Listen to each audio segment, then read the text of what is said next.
मित्रांनो, मंगळवारच्या दिवशी शांतपणे घराच्या या ठिकाणी 5 काळ्या मिरीच्या दाण्यांना फेकून द्या। हनुमान महाराजांच्या आशीर्वादाने तुमच्या जीवनात फक्त धनाची वर्षा होणार नाही, तर तुम्ही धनवान बनाल। या दिवशी मोठा दिव्य, दुर्मिळ, महाशुभ संयोग बनतो आहे। त्यामुळे या दिवशी उपाय केल्यास तुम्ही कोट्याधीश बनाल, तुमचे घर आनंदांनी भरून जाईल, तुमची प्रत्येक मनोकामना पूर्ण होईल। अचानक बँक बॅलन्स वाढू लागेल, करिअर आणि व्यवसायात दिवस रात्र प्रगती कराल। इतके पैसे येतील की ते हाताळता येणार नाहीत। तर मित्रांनो, हा उपाय कसा करावा, केव्हा करावा, कुठे करावा आणि उपाय करताना कोणत्या गोष्टींची काळजी घ्यावी, याची सर्व माहिती आम्ही तुम्हाला या व्हिडिओमध्ये देऊ। तर चला मित्रांनो, व्हिडिओमध्ये पुढे जाऊ। पहा, हा दिवस इतका खास असतो, इतका महत्त्वपूर्ण असतो। असे पाहिले आहे की कधी कधी मोठे मोठे पूजापाठ अनुष्ठान केल्याने जी मनोकामना पूर्ण होत नाही, ती एका छोट्या उपायानेच पूर्ण होते। अनेकांनी हा उपाय केला आहे आणि त्यांना याचे फळही मिळाले आहे। जर तुम्हीही हा उपाय चांगल्या प्रकारे समजून घ्या, ऐका आणि मग करा, तुम्हाला या उपायाचे फळ नक्कीच मिळेल। हा उपाय केल्याने तुमच्या घरात कोणतेही दुःख किंवा समस्या असली, त्याचे कारण तुम्हाला माहीत नसले तरी चालेल। मित्रांनो, ही समस्या कोणत्याही कारणामुळे होऊ शकते, जसे की पितृदोष असू शकतो किंवा कोणताही मंगळ दोष असू शकतो आणि इतरही अनेक दोष असू शकतात। काहीही असले तरी तुम्हाला या उपायासाठी तुमच्या दोषाचे कारण शोधण्याची गरज नाही। मित्रांनो, मंगळवार दिवशी हा 5 काळ्या मिरीच्या दाण्यांचा उपाय करावा। मित्रांनो, आता आपण या उपायाच्या वेळेबद्दल समजून घेऊ। तर सर्वात पहिली गोष्ट मित्रांनो, आपण समजून घेऊया की हा 5 काळ्या मिरीच्या दाण्यांचा उपाय कोणासाठी आहे। पहा, येथे थेट एकच गोष्ट आहे की हा 5 काळ्या मिरीच्या दाण्यांचा उपाय तुमच्या मनोकामना पूर्ण करण्यासाठी केला जात आहे। हा उपाय तुमच्या जीवनातील दुःख आणि त्रास दूर करण्यासाठी केला जातो आहे, किंवा तुमचे काही मोठे कार्य असेल जे होत नाही, तर तुम्ही त्यासाठी हा उपाय तुम्ही करू शकता। तर थेट एकच गोष्ट आहे की तुम्ही तुमच्या कोणत्याही प्रकारच्या मनोकामनेसाठी या उपायाला करू शकता। हा उपाय तो व्यक्ती करू शकतो ज्याला त्याची कोणतीही मनोकामना भगवान गणेशाकडून पूर्ण करायची असेल। आणि जर कोणतीही माता किंवा बहिणी त्यांच्या घरातील सुख, शांती आणि धन संपदा वाढवण्यासाठी हा उपाय करू इच्छित असतील, तर घरातील ज्येष्ठ माता किंवा बहिणींनी विशेषतः या 5 काळ्या मिरीच्या दाण्यांच्या उपायाला करावेत। कारण माता आणि बहिणी घरातील लक्ष्मी असतात आणि जेव्हा घरातील लक्ष्मी विशेष उपाय करते, तेव्हा त्याचे फळ लवकर आणि मोठ्या प्रमाणात मिळते। त्याचबरोबर हा उपाय कोणताही व्यक्ती करू शकतो, मग तो मोठा असो, लहान असो किंवा मुलगा असो। ज्याला हा 5 काळ्या मिरीच्या दाण्यांचा उपाय समजला आहे, त्या व्यक्तीने हा उपाय मंगळवारच्या दिवशी नक्कीच करावा, कारण त्याला या उपायाचे फळ खूप लवकर मिळेल। तर आता आपण समजून घेऊया 5 काळ्या मिरीच्या दाण्यांच्या उपायाला तुम्ही कसे करायचे आहे आणि हा उपाय करण्याची जी वेळ आहे ती काय आहे। पहा मित्रांनो, मंगळवारच्या दिवशी करण्यात येणारा हा 5 काळ्या मिरीच्या दाण्यांचा उपाय मुख्यत्वे संध्याकाळी प्रदोष काळात करायचा आहे। आता मित्रांनो, प्रदोष काळाच्या वेळेबद्दल अनेकांच्या मनात प्रश्न निर्माण होतो की हा वेळ कधी असतो, किती वाजतापासून किती वाजतापर्यंत असतो, ज्यायोगे उपाय करण्याचा योग्य वेळ कळेल। तर आम्ही तुम्हाला सांगतो की प्रदोष काळाचा वेळ संध्याकाळी 6 वाजल्यापासून संध्याकाळी 7 वाजेपर्यंत असतो। या वेळेच्या दरम्यान तुम्ही उपाय कराल तर तुम्हाला या उपायाचा नक्कीच फल प्राप्त होईल।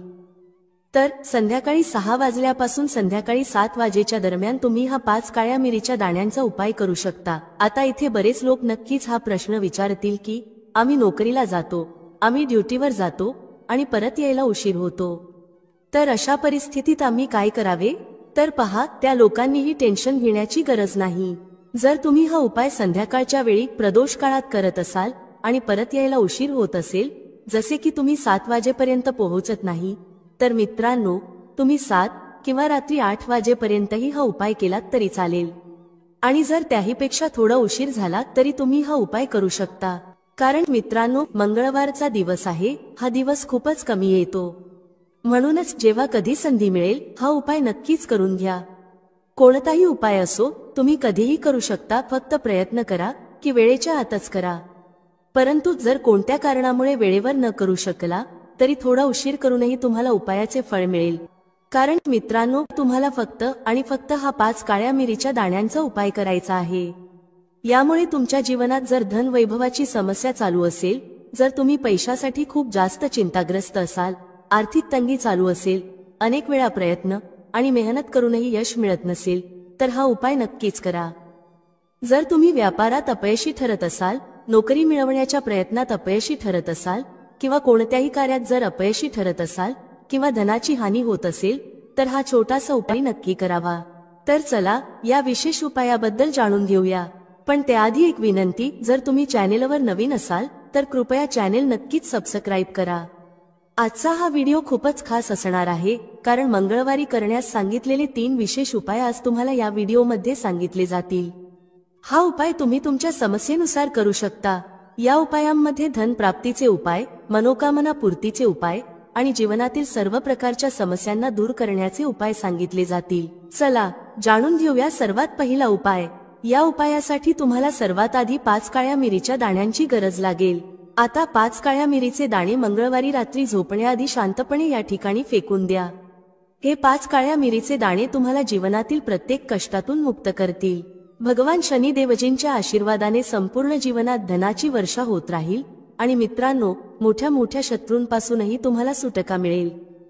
मित्रांनो, आजचा व्हिडिओ खूपच खास आहे, कारण काळ्या मिरीच्या दाण्यांना घरात जाळल्यास तुम्ही तुमच्या घरातून नजर दोषही दूर करू शकाल। तसेच जर तुमचा कोणताही गुप्त शत्रू असेल किंवा तुमच्या घरात धनाची कमतरता खूपच जास्त असेल, घरात पैसा टिकत नसेल आणि नजर दोषाचा प्रभाव तुमच्यावर आणि तुमच्या कुटुंबावर खूपच असेल, घरातील सदस्यांपैकी कधी कोणाची तब्येत खराब असते तर कधी कोणी आजारी असतो आणि तुमच्या घरात पैशांची बर्बादी खूप होत असेल, अशा परिस्थितीत मंगळवारच्या दिवशी 7 काली मिरीचे दाणे घरात जाळल्याने तुम्ही तुमच्या जीवनातील सर्व दुःखांपासून कायमचा सुटका मिळवू शकता।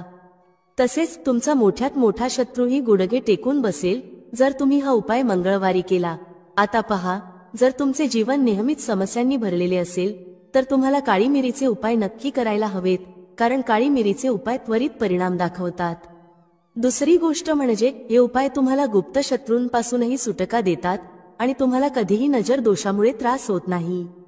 तर चला आधी समजून घेऊया की काळ्या मिरीचे 7 दाणे तुम्हाला तुमच्या घरात कुठे जाळायचे आहेत आणि या लहानशा उपायाने तुम्ही तुमच्या जीवनातील मोठ्यात मोठ्या शत्रूपासून कसा सुटका मिळवू शकता। तुमचे गुप्त शत्रूही काहीही वाईट करू शकणार नाहीत। बरेच लोक हे जाणतात की जेव्हा एखाद्या व्यक्तीला नजर लागते तेव्हा त्याच्या पैशावर आणि घरातील सुख शांतीवरही नजरचा परिणाम होऊ शकतो। आता आपल्या घरातून सर्वात आधी तुम्हाला नजरदोष दूर करायचा आहे। जसे नजरदोष दूर कराल, तुमच्या गुप्त शत्रूंच्या नजरेचा जो परिणाम होतो तो त्वरित संपून जाईल आणि मग तुम्हाला तुमच्या जीवनातील कष्टांपासूनही सुटका मिळेल। आता तुम्हाला काय करायचे आहे? येथे 4 काळ्या मिरीचे दाणे घ्यायचे आहेत। ध्यानात ठेवा, एकही दाणा तुटलेला नसावा। त्याच्यासोबत एक कपुराचा तुकडा घ्यावा। आता हे 4 काळ्या मिरीचे दाणे तुम्हाला तुमच्या घरातील कोणत्याही कोपऱ्यात ठेवून जाळायचे आहेत। जसे तुमच्या घरात एक खोली आहे तर कोणतीही खोली निवडा, त्या खोलीच्या एका कोपऱ्यात हे 4 काळ्या मिरीचे दाणे कपुरासह जाळा आणि जाळल्यावर त्याची राख घराबाहेर फेकून द्या। पहा, जसेच तुम्ही काळ्या मिरीचे दाणे कपुरासोबत जाळता, तुमच्या जीवनात एक चमत्कार होईल। तुम्हाला दिसेल की तुमच्या घरात जे अचानक दुःख येत होते, धनाच्या बाबतीत तुम्ही त्रस्त होता, घरात पैसा येत नव्हता किंवा घरात आजार वाढत होते किंवा असा एखादा व्यक्ती होता जो नेहमीच आजारी राहत होता, चिडचिड्या स्वभावाचा होता आणि नेहमी क्लेशात राहत होता, हे सर्व तुमच्या घरातून दूर होईल। जर कोणाला नजर दोष लागला असेल तर तोही दूर होईल। दुसरी गोष्ट, तुमचे गुप्त शत्रूही तुमचे काहीही बिघडवू शकणार नाहीत जेव्हा तुम्ही कपुरासोबत 7 काळ्या मिरीचे दाणे घरात जाळता। पहा, काळ्या रंगाच्या वस्तू शनी देवाशी संबंधित असतात। काळ्या मिरीचे जेवढे उपाय असतात ते त्वरित परिणाम दाखवतात आणि लवकर यशस्वी होतात। याशिवाय तुमच्या घरात कधीही नकारात्मक ऊर्जा थांबत नाही जेव्हा तुम्ही काळ्या मिरीला घरात जाळता। हा उपाय करा आणि मग बघा की तुमचा मोठ्यात मोठा गुप्त शत्रूही गुडघे टेकून बसेल। हा उपाय करताच त्यांची कितीही वाईट नजर असली तरी त्याचा तुमच्यावर, तुमच्या घरावर आणि तुमच्या धनावर काहीही परिणाम होणार नाही, कारण येथे तुम्हाला थेट शनी देवाचा आशीर्वाद मिळेल। तर हा पहिला उपाय आहे। आता दुसऱ्या उपायाबद्दल बोलूया, जो मंगळवारी करायचा आहे आणि तोही काळ्या मिरीचाच आहे। हा उपाय विशेषतः त्या लोकांसाठी आहे जे म्हणतात की आमच्या घरात नेहमी दुःख असते, पैसा येत नाही, आजार येत आहेत आणि धनाच्या बाबतीत नेहमीच समस्या असते। तर जे लोक म्हणतात की जीवनात दुःख आहे त्यांनी हा दुसरा उपाय करावा। जर तुमच्या जीवनात दुःख खूपच वाढले असेल, कष्ट खूपच वाढले असेल आणि धन तुमच्याकडे टिकत नाही, तर मंगळवारी हा काळ्या मिरीचा दुसरा उपाय करा। करायचे काय आहे? 5 काळ्या मिरीचे दाणे घ्यायचे आहेत। तुमच्या घरात जो व्यक्ती खूपच त्रस्त असतो तोच हा उपाय करेल हे पाहण्याचा प्रयत्न करा, तर अधिक उत्तम आहे। जर तो करू शकत नसेल तर तुम्हीही त्याच्या जागी हा उपाय करू शकता। काय करायचे आहे? ज्या व्यक्तीकडे पैसा टिकत नाही किंवा जो आजारी आहे त्याच्यावरून 5 काळ्या मिरीचे दाणे 7 वेळा उतरवायचे आहेत। पण उतरवणे घड्याळाच्या दिशेने नाही, तर उलट दिशेने एंटी क्लॉकवाईज करायचे आहे। 7 वेळा एंटी क्लॉकवाईज उतरवा आणि मग या 5 काळ्या मिरीचे दाणे घेऊन एखाद्या चौरस्त्यावर जा। चौरस्ता म्हणजे ते ठिकाण जिथे 4 दिशा असतात। तिथे 4 दिशांमध्ये एक एक काळ्या मिरीचे दाणे फेकून द्या आणि 5वा दाणा आकाशाच्या दिशेने पाहून हवेत उडवून द्या। हे सर्व केल्यानंतर तुम्ही तुमच्या घराकडे परत जा, कोणाशीही वाटेत बोलू नका आणि मागे वळूनही पाहू नका। प्रयत्न करा की हा उपाय संध्याकाळच्या वेळी कराल, जेव्हा आसपास कमी लोक असतील।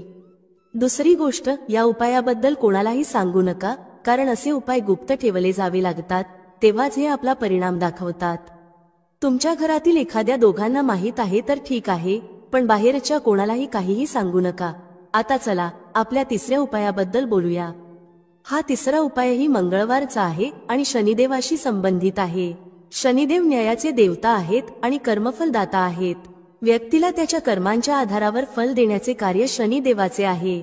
जर कोणी चांगले कर्म करत असेल तर त्याला सुख मिळते, पण जर चूक होत असेल तर जीवनात दुःख आणि कष्टही येतात।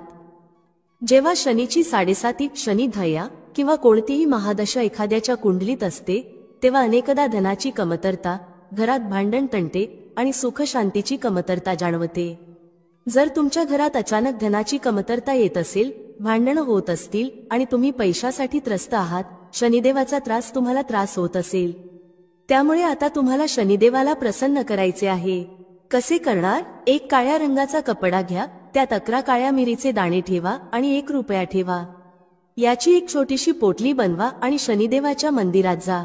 मंदिराच्या बाहेर कोणत्याही गरजू व्यक्तीला ही पोटली द्या आणि शनिदेवाचा ध्यान करून आपल्या घरी परत या। हा उपाय 5 मंगळवारी करा, मग बघा की जीवनात असा चमत्कार होईल की तुम्हाला स्वतःवर विश्वास बसणार नाही, तुमच्या घरातील कोणालाही विश्वास बसणार नाही की तुमच्या जीवनातील सर्व समस्या कशा दूर होत आहेत। जेव्हा तुम्हाला वाटेल की जीवनात कोणताही मार्ग शिल्लक नाही, तर एकदा शनिदेवावर विश्वास ठेवा आणि हा उपाय करा। याचा चमत्कार तुम्हाला स्वतःच्या जीवनात दिसेल। हे 101 नाही तर 501% सत्य आहे।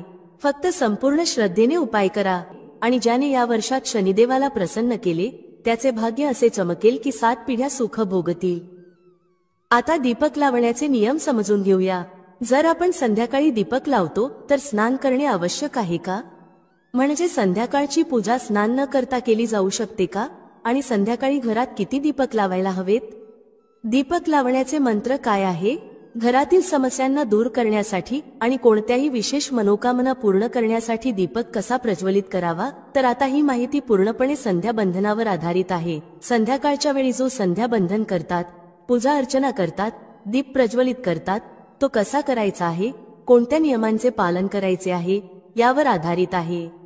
जर तुम्हाला आजचा व्हिडिओ चांगला वाटला तर लाईक नक्की करा, कारण तुमचे लाईक्स आणि कमेंट्स माझ्यासाठी खूप महत्त्वाचे असतात। हाच एकमेव मार्ग आहे ज्यामुळे मला समजते की तुम्हाला हा व्हिडिओ चांगला वाटला आणि तुमच्यासाठी उपयुक्त आहे। तर व्हिडिओ चांगला वाटला तर लाईक करा आणि कमेंट बॉक्समध्ये जय माता लक्ष्मी लिहा, ज्यामुळे माताजीची कृपा तुमच्यावर आणि तुमच्या कुटुंबावर सदैव राहील आणि तुम्हाला कधीही धनाची कमतरता होणार नाही। प्रिय भक्तांनो, सर्वप्रथम संध्याकाळी दीपक प्रज्वलित करण्यापूर्वी म्हणजे संध्याकाळच्या पूजेपूर्वी स्नान आवश्यक आहे का हे समजून घेऊया। पहा, शास्त्रानुसार पूजेत शुद्धता आवश्यक आहे। जेव्हा आपण सकाळी पूजा करतो तेव्हा स्नान करणे अत्यंत आवश्यक आहे। सकाळी स्नान न करता पूजा करू नये, परंतु संध्याकाळच्या पूजेसाठी तुम्ही हात, पाय आणि चेहरा धुवूनही पूजा करू शकता। पहा, तुम्ही वस्त्र बदलू शकता किंवा फक्त हात पाय धुवून, तोंड धुवून पूजा करू शकता। संध्याकाळी पूजा करायची आहे तर दिवसभर शुद्धतेचे पालन करा। जसे की तुम्ही कधी टॉयलेट किंवा बाथरूम मध्ये जाता तेव्हा शुद्धीकरण करा आणि तोंड धुवा।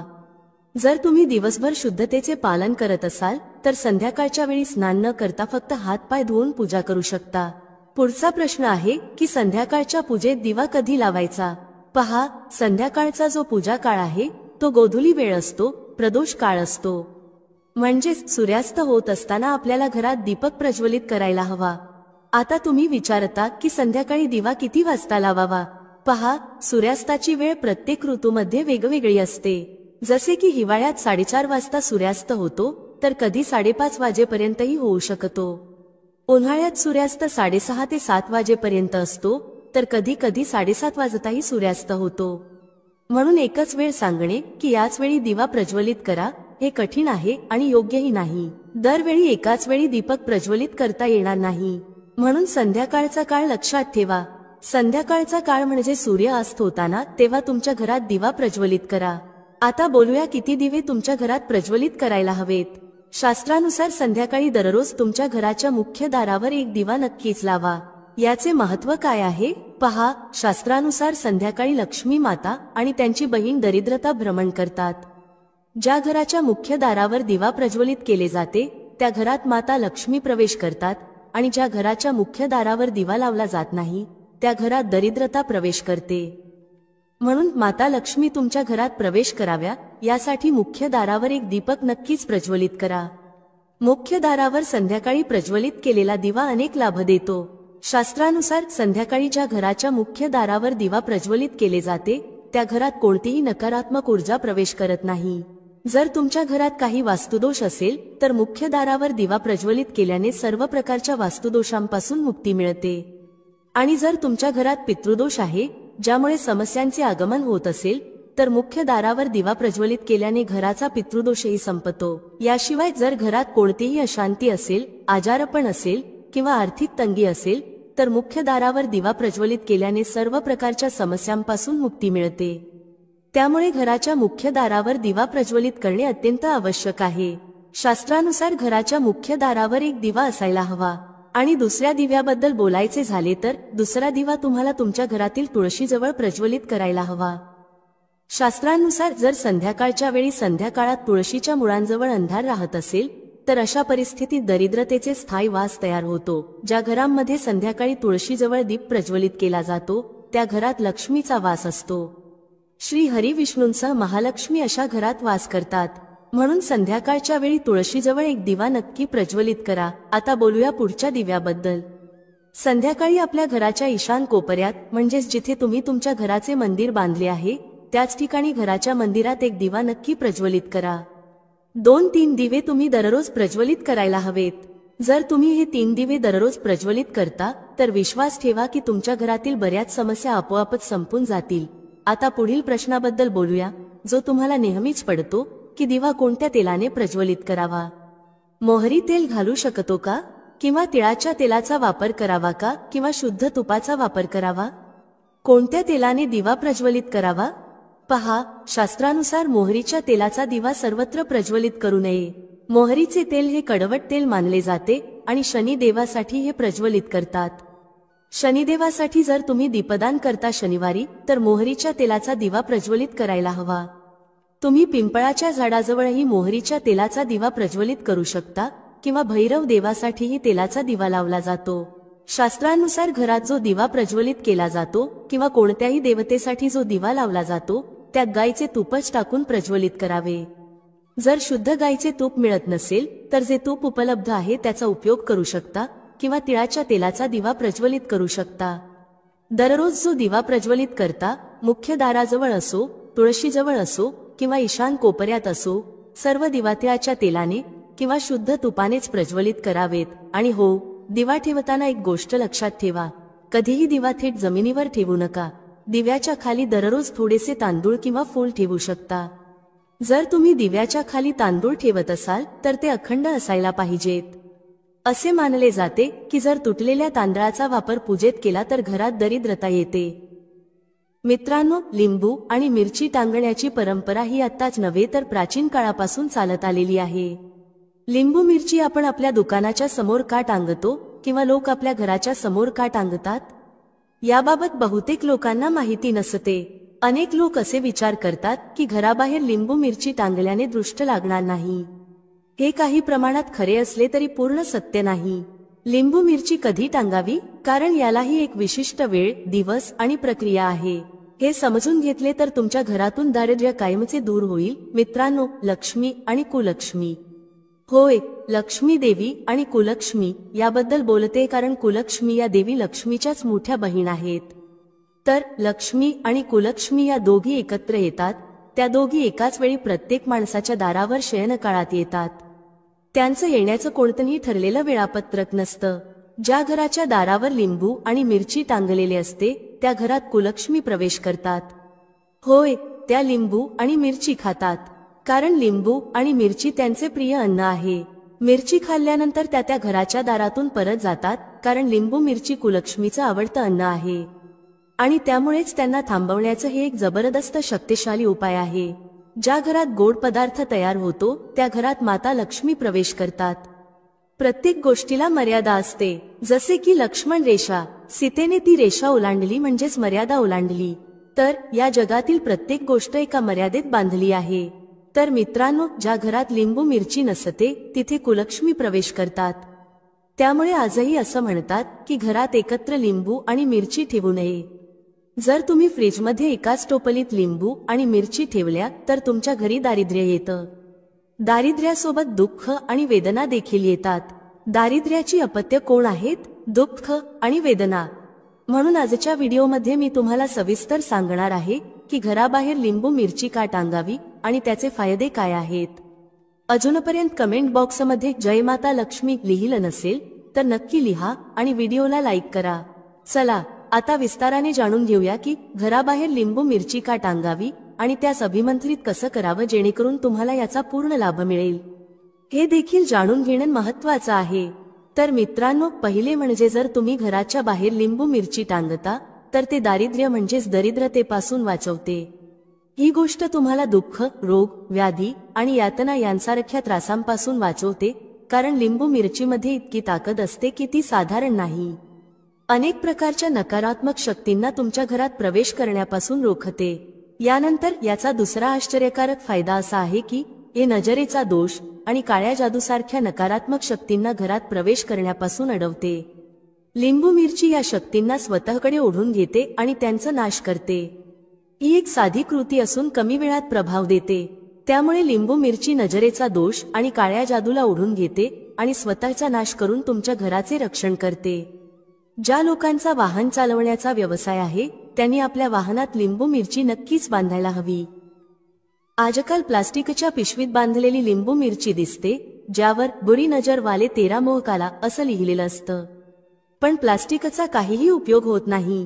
तुम्ही एक काम करा, मंगळवारी हनुमानजींच्या खांद्यावरच्या सिंदुराचा थोडासा भाग घ्या, 2 लिंबू आणि 5 मिरच्या घ्या आणि त्यावर तो सिंदूर लावा.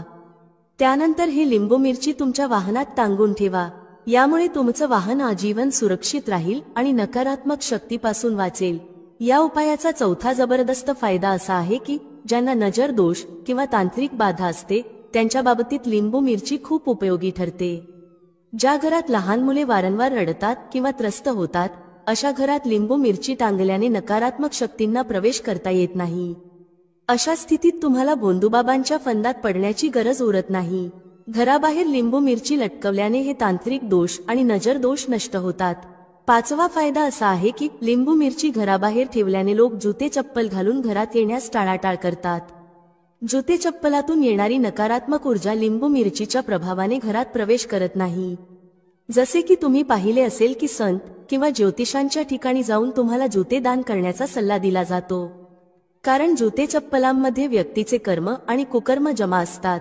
त्यामुळे घराच्या बाहेर लिंबू मिरची टांगणे खूप फायदेशीर ठरते.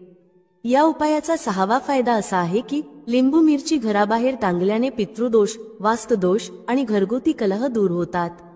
ज्या घरात वारंवार भांडणे किंवा पितृदोष असतो अशा घरात लिंबू मिरची टांगल्याने सकारात्मक बदल होतो. व्यापार किंवा दुकानात विक्री वाढत नाही अशा ठिकाणी देखील लिंबू मिरची टांगल्याने सुधारणा होते. शेवटी याचा सातवा फायदा म्हणजे घरात रोग व्याधींना प्रवेश करता येत नाही. आपल्यापैकी अनेक लोकांच्या घरात सतत कोणी ना कोणी आजाराने त्रस्त असतो. आता ज्या घरात लोक आजाराने त्रस्त असतात तसं का होतं? कारण तुम्ही घरात कोणतेही उपाय करत नाही किंवा सोपे टोटके अंमलात आणत नाही. त्यामुळे तुमच्या घरात आजारपण सहज प्रवेश करतात. परंतु ज्या घराच्या बाहेर लिंबू मिरची टांगलेली असते त्या घरात आजारपण प्रवेश करत नाही. का करत नाही? कारण लिंबू मिरची त्याला अडवते. ही लक्ष्मण रेषेसारखी काम करते. स्वतः नष्ट होते, स्वतः सुकते, पण घरातला आजारपण, रोग आपल्यात खेचून घेते, त्याला दूर करते आणि तुमचं रक्षण करते. रोग आणि व्याधी लिंबू मिरची तुमच्या घरात, कार्यालयात किंवा दुकानात टांगलेली असेल तर त्या ठिकाणी आजारपण जात नाही, पळून जाते. त्यामुळे आजपासून तुमच्या घराबाहेर लिंबू मिरची टांगायला सुरुवात करा. कारण मित्रांनो, हे तुमच्यासाठी खूप फायदेशीर ठरेल. हे तुमच्या आध्यात्मिक उन्नतीस मदत करतं, स्वतः नष्ट होतं आणि तुमचं रक्षण करतं. सर्वांना सांगू इच्छिते की लिंबू मिरची किमान 15 दिवस ते महिन्याभराच्या आत नक्कीच बदलली पाहिजे. खर्च किती होईल? फक्त 5 ते 10 रुपयामध्ये तुमचं काम होईल. एक माळ तयार होईल. त्यामुळे हे काम नक्की करा आणि लिंबू मिरचीचा प्रभाव नक्की बघा. कोणत्याही वस्तूला एक निश्चित कालावधीपर्यंतच प्रभाव असतो, त्यानंतर तो संपतो. त्यामुळे प्रयत्न करा की लिंबू मिरची दर महिन्याला बदला, याचा पूर्ण लाभ तुम्हाला मिळेल. मित्रांनो, ही सर्व माहिती जनहित लक्षात घेऊन दिली जात आहे. ज्योतिष आणि धार्मिक उपाय हे आपल्या श्रद्धेवर आणि विश्वासावर अवलंबून असतात. आमच्या व्हिडिओचा उद्देश फक्त तुम्हाला योग्य सल्ला देणे आहे. या संदर्भात आम्ही कोणत्याही प्रकारचा दावा करत नाही. तर मित्रांनो, आजचा हा व्हिडिओ तुम्हाला कसा वाटला? आम्हाला कमेंट करून नक्की कळवा. जर हा व्हिडिओ तुम्हाला आवडला असेल तर कमेंट बॉक्समध्ये जय माता लक्ष्मी नक्की लिहा. पुन्हा भेटू पुढच्या व्हिडिओमध्ये नवीन माहिती घेऊन. तोपर्यंत जय श्रीराम. व्हिडिओ पाहिल्याबद्दल धन्यवाद. भेटूया पुढील व्हिडिओमध्ये एका नवीन चर्चेसह. तुम्हा सर्वांचे मनःपूर्वक आभार. श्री स्वामी समर्थ. जय श्रीराम. जय श्री हनुमान. जय श्री कृष्ण. जय माता लक्ष्मी.